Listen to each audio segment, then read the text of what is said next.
Dernière nouvelle 24 heures. On avait suivi Emmanuel Macron jeudi, entre les murs pimpants d'une école normande, face à un Jean-Pierre Pernaut-Patelin. Le chef de l'État se faisait pédagogue de ses réformes. On l'a retrouvé dimanche au Théâtre National de Chaillot, à Paris, face aux pugnaces Jean-Jacques Bourdin, BFM TV et RMC, et Edoui Plenel, Mediapart. La salle de classe s'était transformée en fleuron art déco, fenêtres ouvertes sur la tour Eiffel. Une certaine majesté urbaine et culturelle succédait à la modestie rurale. Et c'est un autre genre d'échange qui attendait le chef de l'État, opiniâtre, vigoureux, parfois querelleur. Et tellement bienvenu, face à un pouvoir souvent abrité derrière le rideau de la communication. C'est pourtant en chef des armées, rôle souvent consensuel, qu'Emmanuel Macron s'est présenté sur le ring. La veille, en Syrie, la France envoyait 12 missiles, soit 10% du total des frappes, sur des installations liées au programme chimique du régime.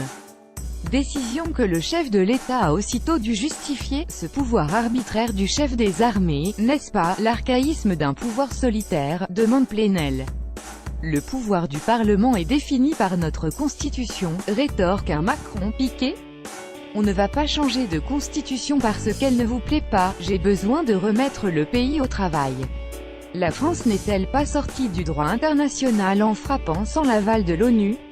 Non, puisqu'elle aurait agi pour que les résolutions du Conseil de sécurité de l'ONU ne soient plus lettres mortes. Quant à la Russie, elle est complice des crimes commis, assène le président, pour avoir construit méthodiquement l'incapacité de la diplomatie internationale. Échange plus vif encore sur la politique nationale. Plutôt qu'En Marche, votre mouvement ne devrait-il pas s'appeler « En Force » attaque Plenel. Est-ce une question ou un plaidoyer, rétorque Macron, assurant entendre toutes les colères, mais ne leur accordant pas à toutes la même légitimité, le mécontentement des cheminots a peu à voir avec le mal-être des hôpitaux qui dure depuis des années, hiérarchise-t-il, sans considération pour celui des zadistes de Notre-Dame-des-Landes, des gens qui n'aiment plus l'ordre républicain. Nouvelle passe d'armes sur le Carrefour, le groupe distribue 45% de ses bénéfices sous forme de dividendes, en même temps qu'il mène un plan social de 2400 personnes. Votre rôle est tout simple, faire en sorte que tout cela soit un peu plus égalitaire, lance Bourdin à un Macron piqué au vif. Je vous remercie de me donner ce que je dois faire. Je ne peux pas être en désaccord avec ce que vous dites, rétorque-t-il. Alors quelle solution, insiste Bourdin. Le chef de l'État recule, mais ne cède pas, se disant attaché, d'abord à un dialogue social au niveau de l'entreprise et des branches. Bourdin le coupe, mais l'argent, vous savez où le trouver l'argent? Dans le porte-monnaie des retraités. Macron, j'ai besoin de remettre le pays au travail, mais le pays travaille déjà, l'interrompt cette fois Plenel. Il y a des gens qui travaillent dur et qui ne gagnent pas assez de leur travail, enchaîne le chef de l'État. Corps à corps, la suite de l'entretien s'avère moins orageuse et pourtant d'une intensité rare pour une interview présidentielle. Emmanuel Macron n'écarte pas l'idée d'un deuxième jour férié travaillé pour financer la dépendance des personnes âgées. Je ne suis pas contre, c'est une piste intéressante. Sur la réforme de la SNCF, il précise à minima ses intentions concernant la dette de l'entreprise, annonçant que celle-ci sera progressivement reprise par l'État à partir de 2020.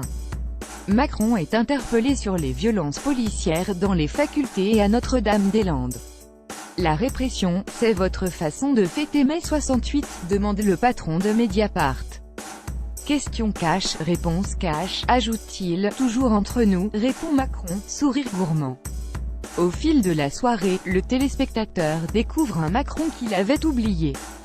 Descendu dans l'arène, comme conscient des limites de son habituelle communication sur papier glacé, Macron a renoué avec l'ex-candidat qui avait affronté Marine Le Pen dans le débat de l'entre-deux tours.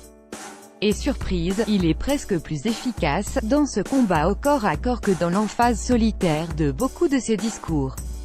Le voilà bousculé en direct, contredit, perdant parfois son calme. Mais aussi répondant du tac au tac, défendant ses réformes avec une ardeur nouvelle, argumentant férocement avec Plenel. C'est le grand mérite des deux journalistes d'avoir créé ce moment singulier, quitte, parfois, à perdre le spectateur non averti. Difficile de dire si Macron est sorti vainqueur de cette émission.